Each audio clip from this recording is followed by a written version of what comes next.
Por eso, déjeme decirle algo de la introducción.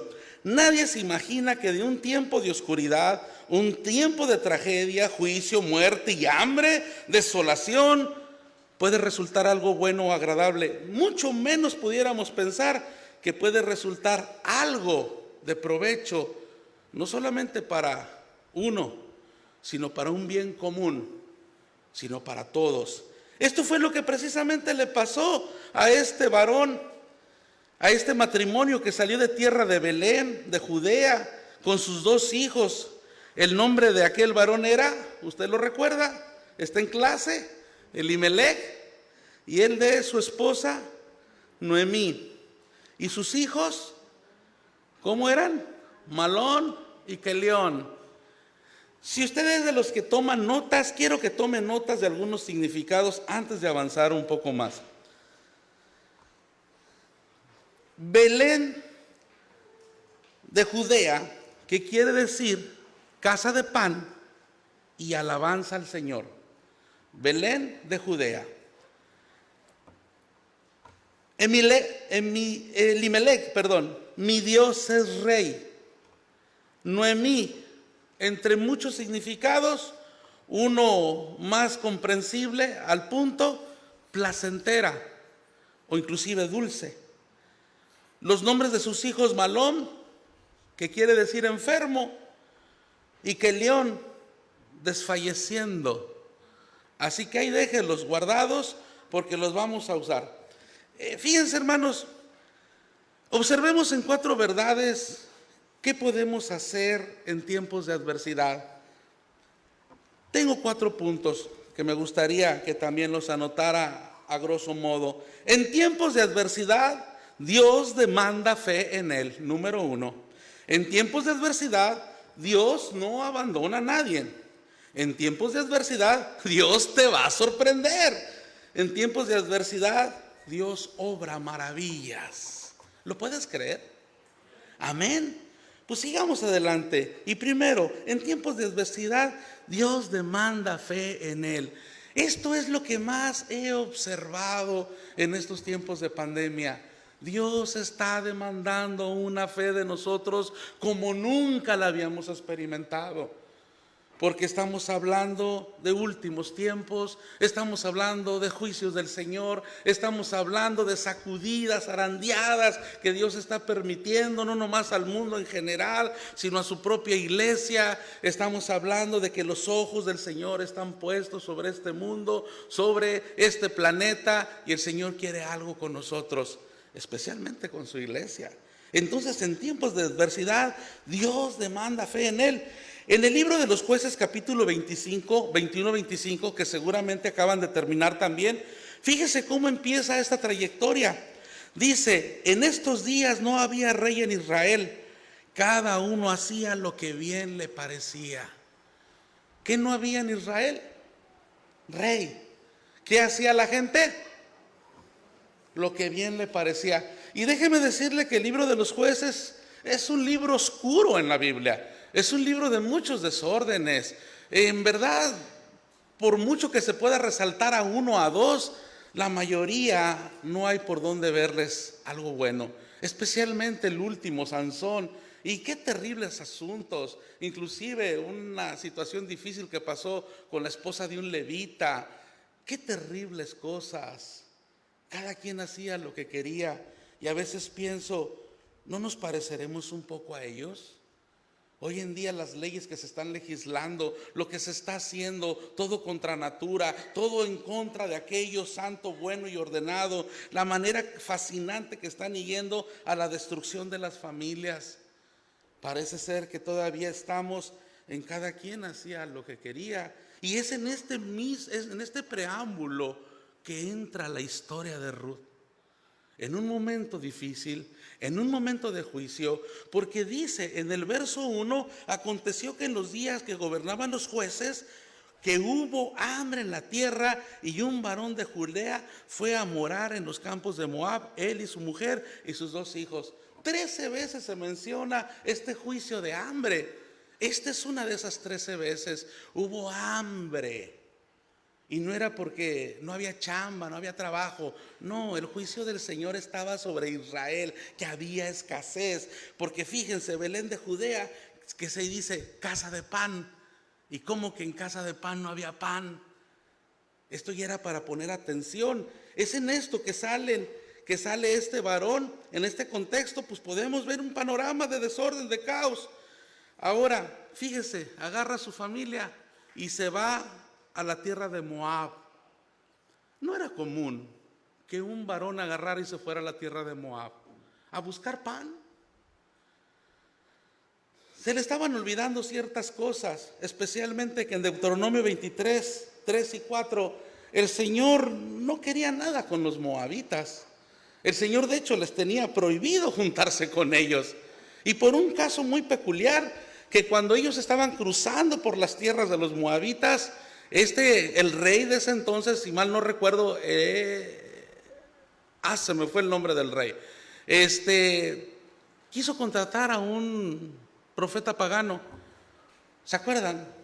Pero este profeta pagano no pudo maldecir a Israel, y como no pudo maldecirlo, bueno, hizo algo más curioso, y esto es algo tremendo, porque no pudiendo maldecirlos, incitó a las mujeres moabitas a que se mezclaran entre el pueblo, incitaran a los hombres, y sabía que si él no podía maldecirlos para que les fuera mal, pues con que el pueblo pecara contra Dios, ahí se echaba la soga al cuello. Pues estos pecaron y 24,000 hombres de Israel cayeron a causa de esta situación. Entonces hay una clara entrada del Señor diciendo: no entrará amonita ni moabita en la congregación de Jehová, ni hasta la 10ª generación de ellos no entrarán en la congregación de Jehová para siempre, por cuanto no salieron a recibir con pan y agua al camino cuando saliste de Egipto, porque alquilaron, fíjense, contra ti a Balaam, hijo de Peor de Mesopotamia, para maldecirte. ¿Estaba de acuerdo Dios con esta gente? No. ¿Qué tiene que ir a hacer Elimelec con su familia a estas tierras? ¿Qué le estaba faltando? Fe. ¿Cuál es el primer punto? En tiempos de adversidad Dios demanda fe. ¿Y por qué salió? Le estaba faltando fe. Muchas veces nosotros pensamos que yéndonos al otro lado, al norte, a ganar dólares, la familia va a estar mejor. Y le quitamos a la familia lo mejor, que es un padre y un esposo, un hombre, un varón de casa. ¿Y cuántas familias no se han desintegrado por la falta de un padre? ¿Cuántas veces hemos tomado decisiones o los hombres hemos llevado a nuestras familias en caminos diversos sin preguntarnos: ¿es esta la voluntad de Dios?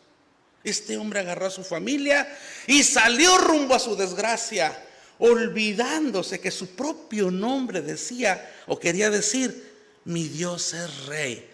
Si en los tiempos de los jueces todo estaba de cabeza, al menos los padres de este muchacho podían comprender que Dios era el Señor y le pusieron por nombre Elimelec, mi Dios es rey. Y a él mismo se le estaba olvidando esto, que su Dios es rey y su Dios respondería bajo cualquier situación, y arrastró hacia su familia y a su descendencia la desgracia, exponiéndose aún él mismo ante el juicio de Dios por haber dejado de confiar en él.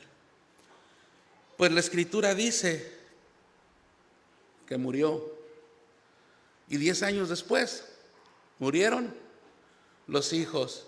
Y una desgracia sobre desgracia, los hijos mueren sin descendencia, que era otra desgracia implícita. Tal vez estaba cansado. ¿Por qué salió Elimelec? Tal vez estaba cansado de no ver resultados de bienestar para su familia. Pues posiblemente tenía tiempo batallando con sus hijos, ya que uno se llamaba Malón, que quería decir, ¿cómo, hermanos? Enfermo. Y el otro Kelión, que quería decir desfallecimiento. Lo que nos deja ver la justificada amargura de la mujer, que cambió su nombre de placentera, dulce, amarga. Esta es la bella Noemí, que tuvo que lidiar no solo con la falta de pan, y la salud de sus hijos, sino también con las malas decisiones tomadas por su esposo, de llevarles a tierras extrañas, tierras extranjeras, tierras prohibidas para ellos. ¿Para qué? Solamente para quedar viuda y con la desgracia de perder aún a sus hijos y sin descendencia. A veces no sabemos a dónde caminamos cuando dejamos que la adversidad apriete nuestra vida, desencajando nuestras emociones, y empezamos a caminar conforme a nuestras emociones y no al razonamiento y no a la fe con nuestro Dios. Y a veces no nos damos cuenta cómo solitos caminamos al matadero, a acumular más desgracia. Y luego pensamos, ay, soy la oveja negra de la familia, ay, a mí siempre me va mal. ¿Siempre te va mal? Pues si siempre estamos tomando decisiones erradas, si siempre estamos de destino, ¿para qué? A veces solamente para acumular más y más problemas. He visto matrimonios en Estados Unidos que terminaron divorciándose. He visto matrimonios en Estados Unidos que terminaron con hijos perdidos. He visto familias desintegradas. ¿Por qué? Porque tomaron malas decisiones. Y yo mismo fui casi uno de esos, que por tomar malas decisiones estuve a punto de perder a mi esposa, estuve a punto de perder a mi familia, por buscar el sueño americano, por buscar la manera de sacar a la familia adelante, por buscar la forma, según uno, piadosamente, de darle a los hijos lo que necesitan, cuando lo que más necesitan es un padre sabio, es un hombre sabio que sepa tomar las riendas de su hogar y dirigir a su familia a donde verdaderamente hay pan. ¿Y donde hay pan? En la presencia del Señor. A donde Dios te lleve. No es Estados Unidos, no es Nuevo Laredo, no es Michoacán, no es los Emiratos Árabes en donde encontrarás la prosperidad. La prosperidad verdadera estará estando en la presencia del Señor, y a donde Él te lleve, seguro que allá hay pan. Y si es desierto, el Señor te hace brotar agua en el desierto. No importa qué campo sea, el que confía en el Señor puede ver su voluntad obrando continuamente. Amén. ¿Te falta fe para confiar en el Señor? Anímate, porque esta mañana para eso estamos aquí, para animar tu corazón. En tiempos de adversidad, Dios no abandona a nadie. Esto es otro pensamiento, principio y verdad que debe de atesorarse en nuestro corazón. Porque es muy fácil decir, yo creo a Dios. Es muy fácil decir, bueno, yo soy cumplido en todos los asuntos. Pero cuando está tocando la adversidad la puerta de tu casa, es cuando tú vas a saber si en verdad estás confiando en Dios o no. Y a veces cuando estamos en medio de la adversidad, no solamente la fe nos puede faltar, sino que también podemos ser tentados a pensar que Dios nos ha abandonado, que Dios no está con nosotros. Y un pensamiento mayor que puede venirse en este tipo de razonamientos es empezar a tener pensamientos diabólicos, tentados a blasfemar contra Dios, a quejarnos, como aquellas mujeres que le dijeron a Jesús, si hubieras estado aquí, mi hermano no hubiera muerto. Entra y la otra vieja que estaba adentro le dice lo mismo. Si hubieras estado aquí, mi hermano no hubiera muerto. Entonces, ¿qué quiere decir? Que ya había sido algo que habían estado hable y hable y hable. Ay, pero Jesús, ¿cómo voy a creer, sabiendo que Lázaro está enfermo, no haberse venido pronto? No le urgió llegar. Y dejamos que la boca se nos llene de tanta tontera, de tanta sonzada, que no nos damos cuenta cómo blasfemamos delante de Dios, faltándole al Señor en la confianza, en el decoro, en el temor. Entonces, hermanos, si algo tenemos que reformar en nuestra vida, es recordar siempre que no pase lo que, no importa lo que estés pasando, el Señor no abandona a nadie, como nunca te ha abandonado a ti, ni me ha abandonado a mí. Amén. Fue precisamente en los campos de Moab cuando Noemí escuchó que Jehová había visitado a su pueblo para darles pan.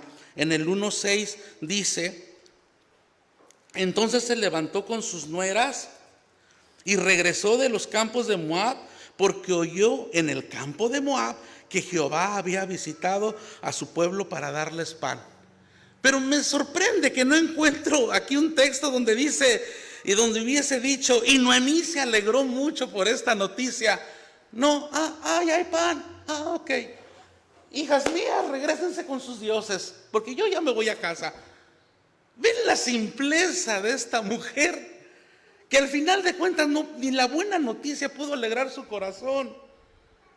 Prefirió decirle a sus nueras que se regresaran a tierra idólatra, asegurando que ella consigo ya no tenía nada que darles. Inclusive que si dormía esa noche con un varón y volvía a tener hijos, dijo, no los van a esperar hasta que crezcan y ustedes se casen con ellos.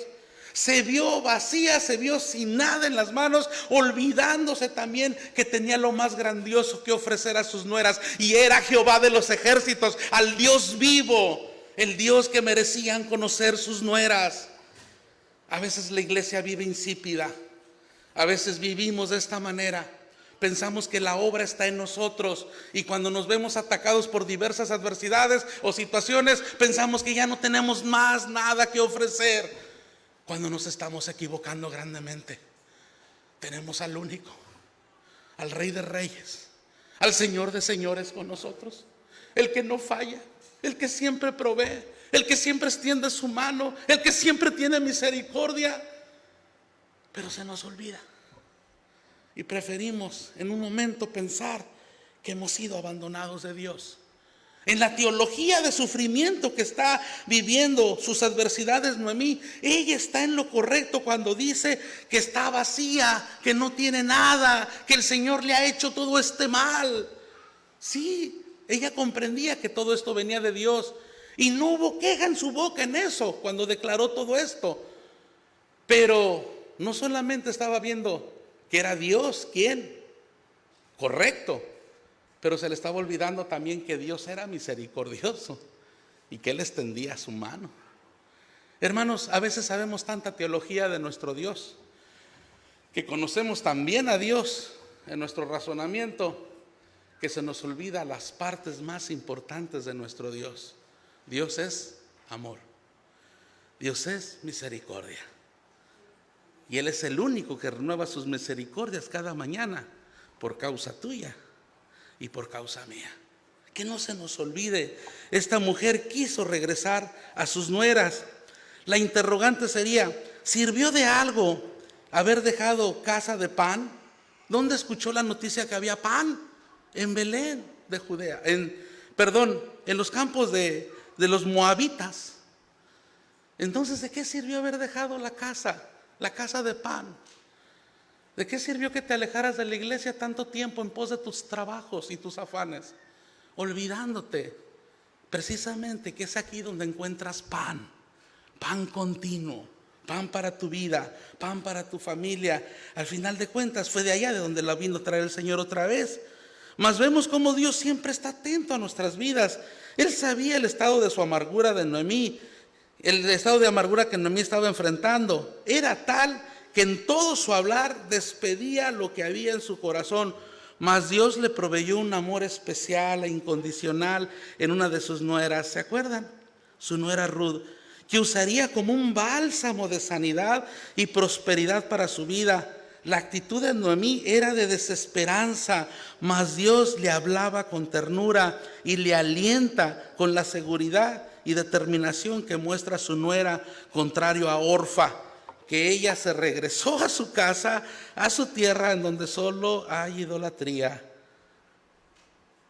En el capítulo 1, del 14 al 18 dice: y alzaron otra vez su voz y lloraron, y Orfa besó a su suegra, mas Ruth se quedó con ella. A veces ese amor emocional no sirve de nada. La besó. Digo, y nos vemos. A veces es confuso eso. O estás conmigo, o no estás conmigo. O estamos con la iglesia, o no estamos con la iglesia. Estamos en el cuerpo de Cristo, o no estamos en el cuerpo de Cristo. Voy a decir una palabra un poco grotesca, pero dicen que cuando un barco se está hundiendo, las primeras que salen huyendo, ¿quiénes son? Usted lo sabe. ¿O no lo sabe? Me evite decir la palabra. Solamente el capitán se hunde con el mismo barco. porque es tal su compromiso con la tripulación y con su nave que no se permite él huir del barco. Hermanos, estamos en un barco que nunca se va a hundir.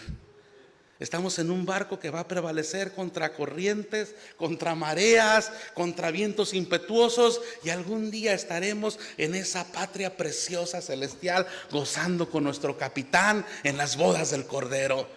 ¿Por qué huir? Pero bueno, tenemos la razón. Ella no conocía al Dios que Noemí tenía.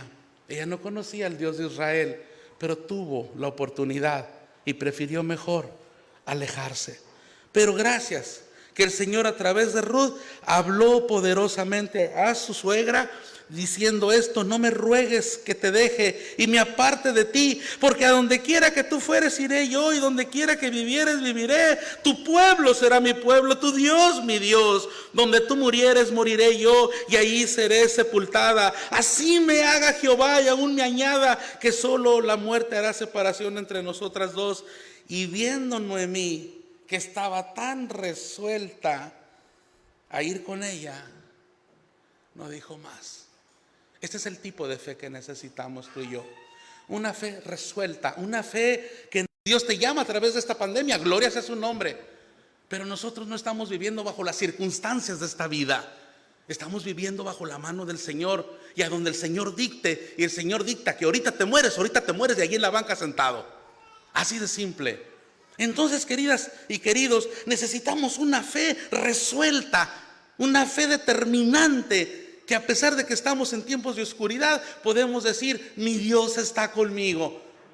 Punto. Que no sé qué está pasando, tal vez no lo sé, pero yo sé que Dios está en control. Yo sé que Dios tiene todo bajo su mano. Esto fue lo que Noemí estaba recibiendo de su nuera Ruth. Y esto era alentador a su corazón, ver esa determinación que a ella misma le estaba faltando a Noemí. A veces a la iglesia le falta esa determinación. A veces vemos un mejor obrar de los hijos que no son de luz que de los hijos de luz. Y esto lo dijo el mismo Jesucristo. Y esto es vergonzoso para nosotros, que a veces hacen mejores obras de luz los que no están en la luz que los que están en la luz. Qué pena, qué vergüenza. En esta pandemia he visto muchos pastores acobardados. En esta pandemia he visto congregaciones temblando. En esta pandemia he visto gente quemándose en el fuego. ¿Por qué? Por falta de una fe verdadera, por falta de un verdadero crecimiento. Esta pandemia nos ha mostrado dos oportunidades. Una, volver a descubrir que tenemos un Dios de poder. Dos, darnos cuenta que los tiempos son finales y que los juicios del Señor se establecen. Y que gracias a que esta pandemia llegó, la iglesia ha tenido oportunidad de prepararse. Porque si Cristo hubiera venido antes de esta pandemia, usted y yo tal vez no hubiéramos estado listos para irnos con el Señor. Pero si Cristo viene después de esta pandemia, va a haber una iglesia más consciente de la fe verdadera en Cristo Jesús, de la confianza verdadera en su Señor. Entonces, en tiempos de adversidad, recuerde usted, el Señor no abandona a nadie. Y estas palabras que le dijo Ruth a Noemí, eran las palabras que el Señor hubiera querido escuchar de su pueblo en tiempos de adversidad. Pero no, su pueblo se volcó, cada quien hacía lo que quería, tiempos de oscuridad, donde pues no tenemos capitán, no tenemos rey, y parece ser que todo el mundo puede ir a donde quiera. El amor que le muestra Ruth a Noemí, no es el amor de un hombre a una mujer. Siempre usamos esta cita para hacer romántico el asunto de un matrimonio, pero no tiene nada que ver ahí. Tiene algo mucho que ver con el amor de Dios por nosotros y con el amor que está esperando Él de nosotros hacia Él. Algo recíproco. ¿Qué acción y expresión de amor mostrado tan maravilloso para una persona que ya no veía esperanzas de vida y sustento? Y no solo Dios estaba proveyendo un amor incondicional, también en el capítulo 2:1, 3:12, el Señor le estaba proveyendo la posibilidad de tener más que un pariente redentor, dos parientes redentores que las pudieran redimir. Pero recuerden que uno fue inválido a redimir, uno representa la ley y ese simplemente no quiso, pero el otro representa la gracia. Pero no me voy a adelantar. Pero estaba tan amarga que ella pensaba que estaba sola, porque ya no había más parientes o familia que pudieran hacer algo por ellas. ¿Cuál es el primer pensamiento que viene a tu vida cuando estás en adversidad? Estoy solo, no hay nadie a mi lado, no hay quien me ayude, no hay quien me tienda la mano. Y de los posibles que pudieses pensar, pero ese no, pero aquel tampoco. Dejemos de darle vueltas a los pensamientos y metámonos a la presencia de Dios, porque siempre va a haber más de una posibilidad de ayuda a tu vida. Dios nunca abandona, a pesar de cualquier tiempo que estemos enfrentando, Él siempre nos dará solución para salir adelante. ¿Lo puedes creer? ¿Estamos aquí o ya nos dormimos? Dijo alguien una vez, oiga, despiérteme ese que se durmió. Dice, pues despiértelo usted que lo durmió. En tiempos de adversidad, la tercera, Dios te va a sorprender. Esto es lo que me ha gustado a mí en esta pandemia. La forma en que Dios como nos ha sorprendido. La manera en que Dios se ha movido en nuestras vidas, en la vida de la iglesia. Las palabras nos enseñan en Romanos 8:28. Y sabemos que los que aman a Dios, todas las cosas ayudan a bien. Esto es, a los que conforme a su propósito son llamados. Otro principio muy importante. Si para los hijos de Dios y los que aman al Señor todas las cosas nos ayudan a bien, imagínese usted cuánto jugo sacaría de cada adversidad, buscando con tan solo la pregunta, Dios, ¿tienes algo para enseñarme a través de esto que estoy viviendo? Y cuando uno se pone en la actitud de aprender y ya no te enfocas en la tormenta, entonces empiezas a crecer de una manera maravillosa, porque en medio de la tormenta Dios se está moviendo y Dios quiere mostrarse a tu vida.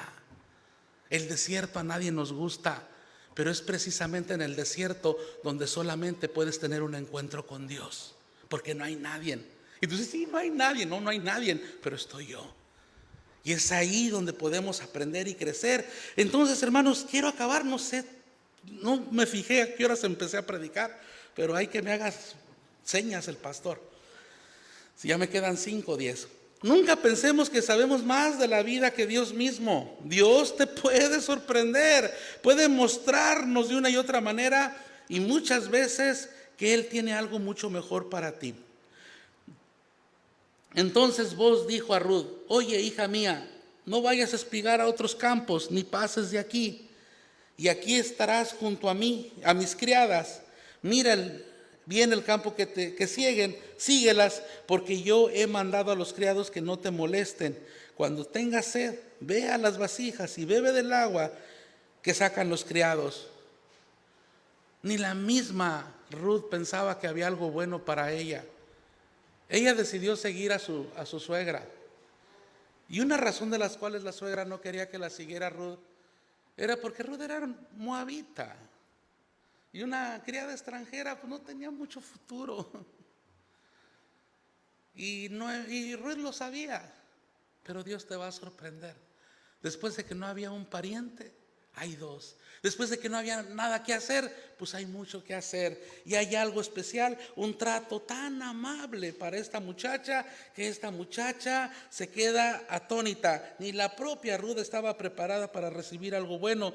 Por eso quedó sorprendida al verse distinguida por los buenos tratos de Booz que le hizo a su persona. Ella al final dijo, ¿por qué la trataba tan bien? Si ella no valía más que una de sus criadas. Ella sabía que no era correcto, bueno, al menos para ella como extranjera, ser tratada tan distinguida.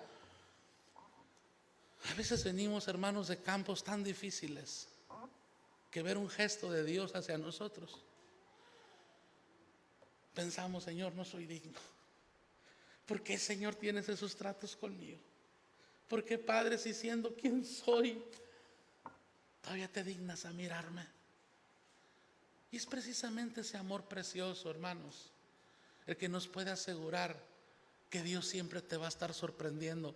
Porque lo lógico de recibir cachetadas, das cachetadas. de vivir a la defensiva, y de repente te encuentras con alguien que, a pesar de que le has ofendido, le has fallado, él todavía te agarra, te abraza y te da un beso y te dice: bienvenido, llegaste a esa casa, come de lo mejor, sírvete de lo mejor.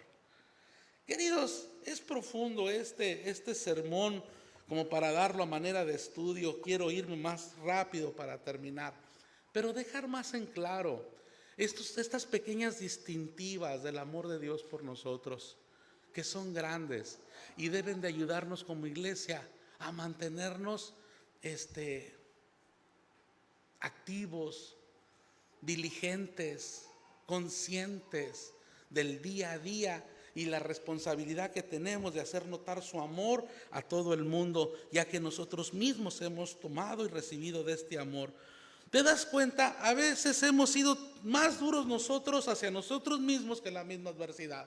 Cuando esta Ruth pensaba que no merecía recibir nada, recibió un gran trato.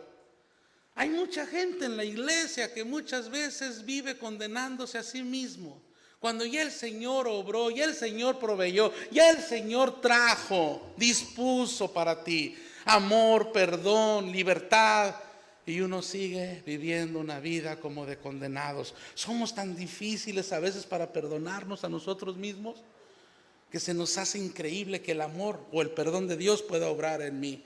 Pienso que Él me puede perdonar, pero pienso que yo necesito vivir un tipo de flagelo para sentirme libre. No debe de ser así.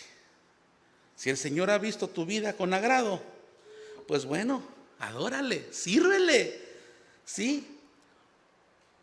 El Señor quiere que tú y yo dejemos de llenar nuestra boca de fatalismos y lenguaje irracional, asegurando que no hay más que hacer o decir de la única solución.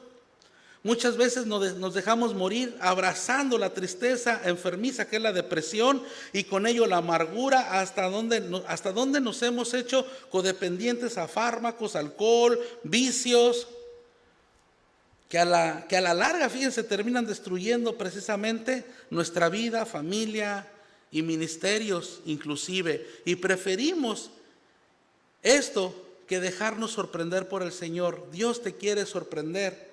Job no entendía por qué estaba viviendo tanto problema.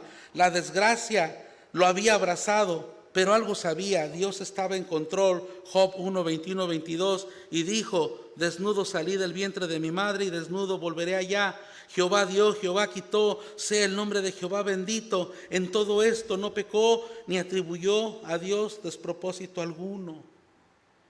Déjate sorprender. Y termino con esta 4. Y no sé si tenga tiempo para terminar. Ya se acabó el tiempo. Pero termino diciéndote: en tiempos de adversidad Dios obra maravillas. Nunca hubiéramos pensado, este punto final lo tomo como la conclusión, nunca hubiéramos pensado que de esta desgracia de Noemí hubiera venido o afirmado el camino al trono de nuestro Salvador. ¿Y quién era vos? ¿Quién era vos? Un príncipe, un importante.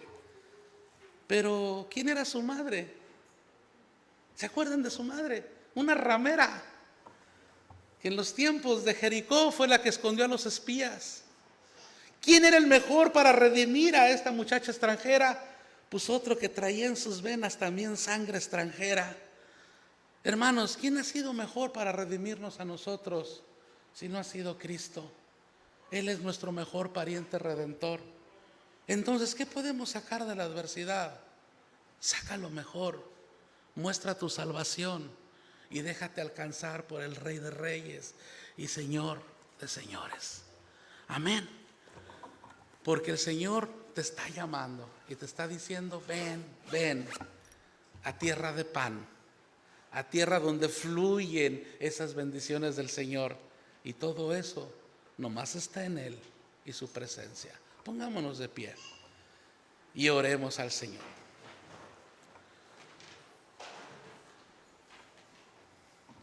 No sé si las adversidades que han estado viniendo han tocado tu puerta, inclusive te has amargado. No sé si es la pandemia lo que te ha amargado, la falta de pan, la falta de posibilidades, o los problemas que han surgido en tu casa, o el divorcio o abandono que has tenido que vivir. Pero te digo una cosa, si eres hijo de Dios, no se vale vivir con amargura. Saca toda la amargura de tu corazón, porque aún hay casa de pan y lugar para adorar a Dios. Y en su presencia hay plenitud de gozo y delicias a su diestra.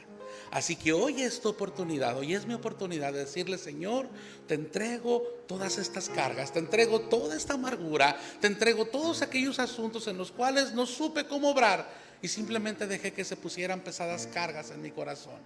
¿Quieres hacerlo? Ahí en tu lugar, inclina tu rostro. Padre, en el nombre de Jesús, Señor, venimos delante de ti y te pedimos que nos perdones, Señor, que nos ayudes, Padre, a salir adelante.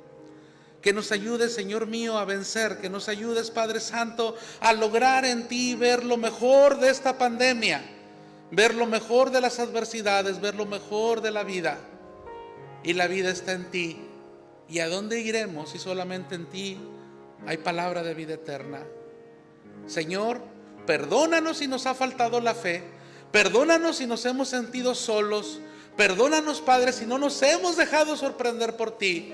Perdónanos, Señor, si no hemos podido ver cómo tú obras maravillas, cómo de lo más vil puedes sacar lo mejor. Padre, perdónanos y ayúdanos a tener fe en ti. Y Padre, en esta hora entregamos delante de ti toda carga, todo peso, toda amargura que puede estar obrando en nuestros corazones y que no nos permiten una adoración para contigo. En el nombre de Jesús, Padre Santo, nos declaramos libres para tu gloria. Amén. Amén. Dios les bendiga, queridos.